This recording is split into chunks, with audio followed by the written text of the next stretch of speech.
Hi, I'm James Shillinglaw, and I'm here with Mark Casto, who is president of leisure brands for the Americas for Flight Center Travel Group. And actually, for those of you who are old enough like I am, that was Liberty Travel. At least it's one of the holdings that Flight Center now has. And Mark has actually been just named president, and it's part of an overall re-strategizing of Flight Center and the company. And we're going to talk to him about that and more. He also is vice chair of ASTA, so we'll talk to him a little bit about what's going on there. And you're going to find out about all that and more on Insider Travel Report. Now, Mark, first of all, you've just taken on this new role at Flight Center. What mission have you been given as the new president of Leisure Brands Americas?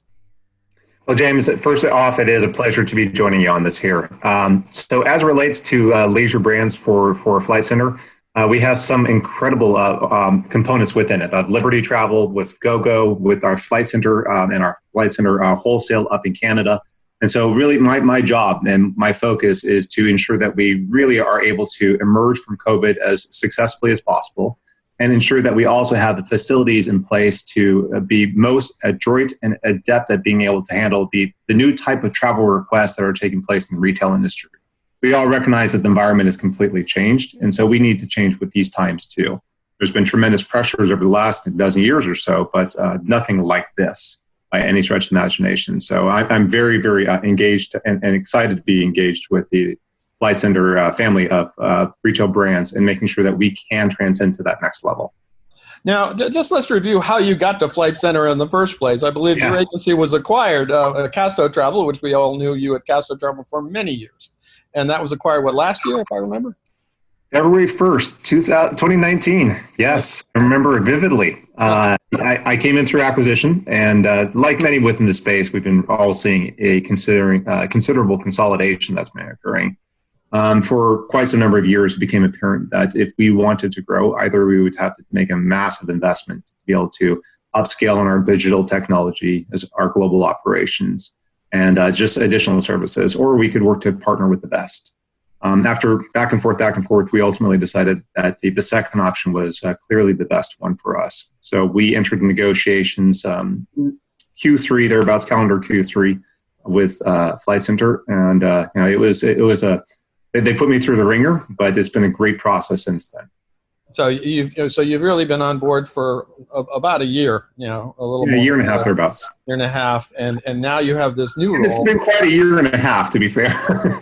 No, nothing has come on in the last few months. I don't know what you're talking about. I mean, boy, it's just a little crisis, but that's all right. But minor little things. Yeah, we thought we'd seen it all, but not to this one, but that's for sure. Now let's talk about Flight Centers, your new strategy for reorganizing the leisure business. I note that you are going to close some hard locations, all these locations that we knew historically around the Northeast as Liberty Travel, and you're also going to refocus on independent contractors a little bit. Talk a little bit about the strategy and how it's going to work. Sure. So yes, we are closing a number of our offices in the location, and that honestly has been part of our strategy for quite some time, looking and making sure that we have the right locations in the right places. But as we've all learned over the last few months, virtual is entirely possible. Now, please understand, I am not diminishing the opportunity around the retail experience, and it is a significant portion of our operations and will be going out of this. But we absolutely need to reimagine what that retail experience looks like. When, for example, can we actually hand brochures to people during the course of this as we come out of it? And is that, frankly, what people are going to be wanting as we emerge from this hibernation state? So yes, we're reducing to approximately 30 offices in U.S., 30 offices in Canada for both operations. But all in key locations that are both central towards our client base, central to our employee base, and central towards our independent contractor cores. What we're calling them is network hubs. In many ways, you can think of the airline hub and network system. It does have a lot of analogy associated with that. Where are the key areas that we need to be dedicated towards? And then use that as radiate everything out from that, both in training and services and support and communications from those different hubs to those areas. One of the benefits that we've been able to provide over the course of this period is just a massive investment in our technology suites to be able to migrate those calls, migrate those contact points and chats, each to the individuals that are best suited around the requests that come in. Now, you indicated that this doesn't necessarily mean the death of brick and mortar. It's just that you're with this consolidation. And will these offices also be places where independent contractors can go and do a little work, or I'm not quite sure, or this will be purely for consumer walk-in? So 2 questions that you asked there, and both are, I think, pretty critical. The first and foremost, no, it's not the death of brick and mortar by any stretch of imagination. The travel market is enormous. Obviously, right now it's a little bit depleted. But the travel market is enormous, and we want to be in the best position for each of the different type of travelers as they come through. There are quite a number of people, and I honestly think coming out of it, there's going to be an even larger proportionately who want that hand-holding, who want that consultative approach, and who are going to need the physical person to say, hey, okay, this is safe, this isn't safe. Here is how you travel going forward. This is what you need to know. This is what you can bring, all the requests and the information as it continues to funnel out. Now, in terms of those hubs themselves, they are available for everybody within our teams. In fact, we're doing a lot of scheduling in terms of appointment tracks and who is going to be able to use which office when. And additionally, one of the components that are that we're investigating as to how we can do it is to start using them as innovation labs. I personally believe that coming out of this, we're going to see a tremendous increase in investments of technologies in the travel space, that this is the perfect and opportune time. We saw that coming out of the global financial crisis as well as other periods. And so we want to use these offices, these network hubs, as innovation labs for a lot of different up-and-comers. For the person who's 22, decided that they completely want to revolutionize the world of travel, we would like them to start using our offices as a place to bounce ideas off of, gain experience, become familiar with all the different nuances that they may not be. So that can take place within our hubs. And the final point to that is, obviously, there's a lot of support for those who are virtualized. And one item that we've fairly recently come out with is just the ability to do more mobile payment solutions for somebody who might just want to, rather than going to a hub, let's just have that meeting in a Starbucks. Still have the face-to-face, but let's facilitate the transaction so that it can occur readily and simply for all parties. Now, just a thought, what will these locations be branded as? Liberty? In the U.S., they'll be branded as Liberty. In the Canadian market, it'll be as Flight Center Canada. Okay, great. I guess for me, it's still hard to say Flight Center Travel Group. It's especially when it's all these Liberty locations that I know around here. And then, of course, there's the vacation like GoGo and things like that are owned by the company as well. Let's talk, regardless of it, how will this affect the independent contractors affiliated with Flight Center Travel Group? And how have they been able to survive during this crisis? So they are, without a doubt, an intrepid breed. To be an independent contractor means you are an entrepreneur. It means that you have a true passion for travel and you really want to stake your claim in it. So I have complete and utter admiration for all independent contractors. And at the end of the day, I'm an entrepreneur. Flight Center is an established brand. Liberty Travel is an established brand that we all want to see grow. But it really had its growth because of innovative people that wanted to make a mark within the travel industry. And we want to encourage that and continue to encourage that for our independent contractors, particularly as we grow that space. So yes, they will continue to work within our services. We have Independent by Liberty Travel as our primary focus point for the U.S. market, Independent by Flight Center for Canada. One of the things that's been fascinating is to watching over the course of the last couple of weeks in particular is the number of leads that we've been getting coming in for people who are wanting to either convert their association from IC basis or actually interested in entering travel, recognizing that this is going to be vertical, has been significant.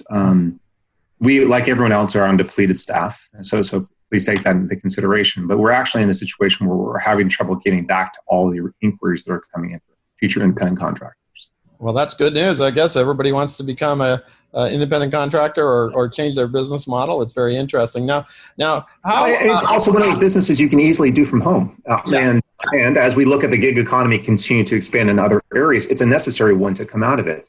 Plus, let's be honest, a lot of us want to start traveling again too. Well, yeah, we all do, and I know how many. I'm sort of every time I think back at all the trips I've had to cancel over the last 3-4 months. It's hard not to cry because it was some amazing travel that was scheduled to some amazing places to see some amazing new products, and hopefully soon we'll be back. Although apparently not for conferences, at least not for now. Let's talk and let's talk at least about how do you think that this new strategy best positions Flight Center Travel Group as we emerge from the COVID-19 crisis? Sure. So I don't know what the ultimate travel experience is going to be going forward. I don't know what the travel industry is going to ultimately look like 24 or 36 months from now. No one does. So all of us are trying to anticipate what it is. But what is ultimately required is that we have a very, very flexible operation. So we can adjust to the changes as they come in. At some point or another, the cruise lines will stop extending the delays for when they're going to relaunch their services. At some point or another, New York and Florida will allow people to transit back and forth to them, and they'll suspend their quarantines. Those things are going to occur. When and to what degree, how significant it will take place is a variable for all of us. So we need to have a very, very flexible operation to be able to address these things. We also need to ensure that we have the right investments in the technology space. And that might be, for example, our use of UMount as a mechanism to communicate better towards our client. It might be better tracking for customer relations experiences as we have with our Customer One initiative. But we need to also recognize that there's going to be some solutions that we aren't even considering right now. So that's really coming back to more of an agile framework within our company to be able to iterate multiple steps towards a successful outcome as these new developments take place. Now let's talk about your role as in your role as vice chair of ASTA. What are you recommending that ASTA agency members be doing at this time? So to be for members to be absolutely engaged with ASTA. ASTA has really stepped up their campaign for communication towards to membership basis. A lot of webinars, a lot of informationals that have been going out. So please absolutely stay connected. Second thing is if you know someone who's in this trade and is not an ASTA member, get them involved as well too. This is not the time to sit on the fence. This is an industry that's going through a significant period of change, and that anybody who's in travel, particularly for travel distribution like TMCs or travel agents or travel advisors, should absolutely be engaged with ASTA at this present point. You can't avoid this one now. Absolutely. Now, I guess the corollary is this is either a crisis that once again proves the value of travel advisors, or it's a crisis that also may start, decreasing the number of locations and advisors we do have. Can the travel agency profession survive this crisis as it has the other ones that has gone in the past? And how many travel agencies and travel advisors do you think will be left after this pandemic? Sure. Without question, there's going to be a reduction in the number of advisors. There'll be a reduction in the number of agencies. This is going to be a very significant impact upon all of our revenue streams. The last few months, we haven't seen many tickets take place. So that's a very, very depressing fact of reality that we have to face. But every time that there is a point of change or challenge or crisis within the travel industry, it actually tends to be, in the long run, a much more significant positive for us. When things get confusing, people need consultation. When it's simple, then disintermediation is the norm. If things were very, very simple and there wasn't change, and there wasn't conflict in this, then it is a wonderful opportunity for the supplier direct model. When we start looking at situations like this, where we don't know necessarily what the TSA guidelines are going to be, because those are constantly reiterating during the course of them. We don't know what the new CDC guidelines are going to be. We don't know necessarily what the cleanliness standards are going to be on the supplier base. But you need a central point of communication for that. And the travel advisor is in a perfect position to be able to grab the pieces of information out, distill it, and then provide it back towards the traveler in a way that actually makes sense for what they need. So to answer your question very specifically, this is tough, but in the end, this will become a wonderful opportunity for all of us within the trade. No, and I do believe that as well, because every time we do have a crisis like this, and this is the biggest crisis ever to hit the industry and the world for that matter, the travel advisor has emerged stronger and better for it. Now, are there any other messages you want to get out to travel advisors and the travel industry as a whole, both in your new role at Flight Center Travel Group and also as vice chair of ASTA? Sure. I'll say two messages, James. First and foremost is that there's a lot of conversation. We keep seeing this come up. Honestly, it's been in place. I've been in the industry officially since 2000, unofficially since I was born as a family company.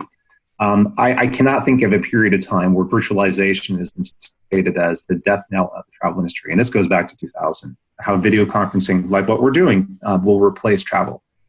I personally believe that teleconferencing, telecommuting will impact the telephone, just like the telephone impacted the telegraph. It will not change travel. Travel will continue, be it on the corporate space, be it on the retail space.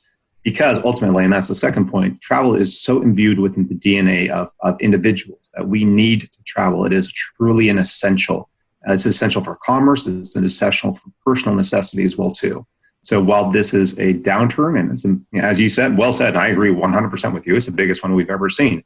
It is one we will get over and is one that people will reemerge from. And we're going to find new ways to deal with. And we'll all share stories. Hey, what was 2020 like for you? And maybe 10 years from now, we'll be sharing that story in Italy, or maybe we'll be sharing it in Spain, but it will return.